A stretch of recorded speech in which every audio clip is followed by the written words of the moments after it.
મોરબીના ખેડૂતોને સરકારે કહ્યું છે કે ગાંધીનગર આવો અને વીજ થાંભલાની ચર્ચા કરો તેના વળતરના મુદ્દે, અને મંત્રી કાંતિ અમૃતિયા છે તે પણ અત્યારે ટેન્શનમાં છે, કેમ કે તેમના જિલ્લાના ખેડૂતોએ તેમના સામે મોરચો ખોલ્યો છે. અને હવે આ મંત્રીએ શું કહ્યું છે તેની જ વાત કરવી છે. વૈષ્ણવજન તો તેને કહીએ જે પીડ પરાઈ જાનાને રે.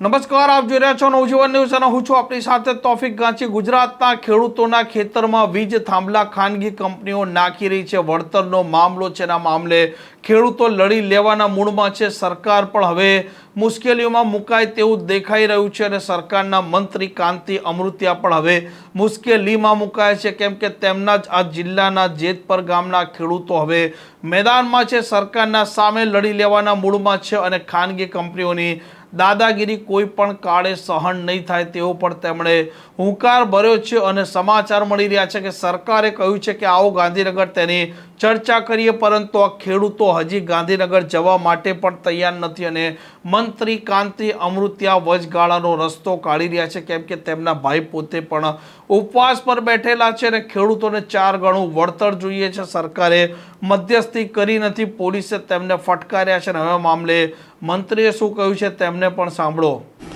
લગભગ ગયા બુધવારે રાજ્યના મુખ્યમંત્રી હર્ષભાઈને અમે 2-5 ધારાસભ્ય મંત્રી મળી અને ચર્ચા કરી છે. એની નવેસરથી દરખાસ્ત થઈ અને ખેડૂતને કેમ ફાયદો થાય વધારે, કારણ કે જરૂર છે.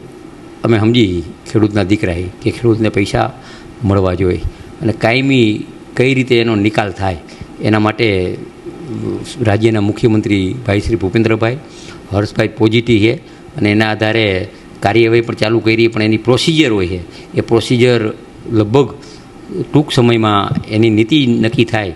અને અત્યારે જે મોરબી જિલ્લાને જે પૈસા મળે છે એ 980 રૂપિયા મળે છે, બીજા જિલ્લામાં 480 રૂપિયા મળે છે.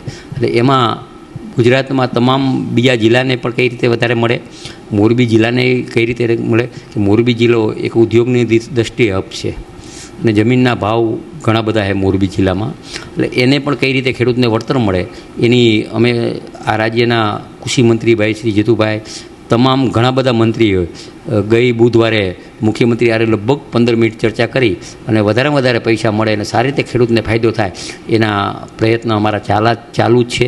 અને ટૂંક સમયમાં એનો જે નિર્ણય લગભગ આવી જશે, મને વિશ્વાસ છે.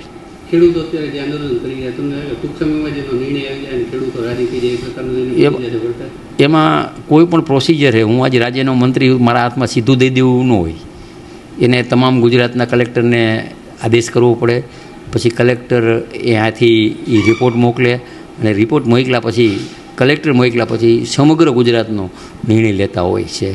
અને આ અલગ અલગ કંપની હોય, કોઈ પ્રાઇવેટ કંપની હોય, કોઈ સરકારી કંપની હોય, અને આ કંપનીનો કાયમી નિકાલ આવે, બધાને કઈ રીતે ખેડૂતને ફાયદો થાય એનું સરકાર 100% આ રાજ્યના મુખ્યમંત્રી ભૂપેન્દ્રભાઈ અને હર્ષભાઈ પોઝિટિવ છે. અને લગભગ ઘણા બધા ધારાસભ્ય મંત્રીના વિસ્તારમાં આ પ્રશ્ન છે, એ પ્રશ્ન માટે ટૂંકા ગાળામાં અંતે ખેડૂતને ન્યાય મળે એવું સરકાર પોઝિટિવ છે.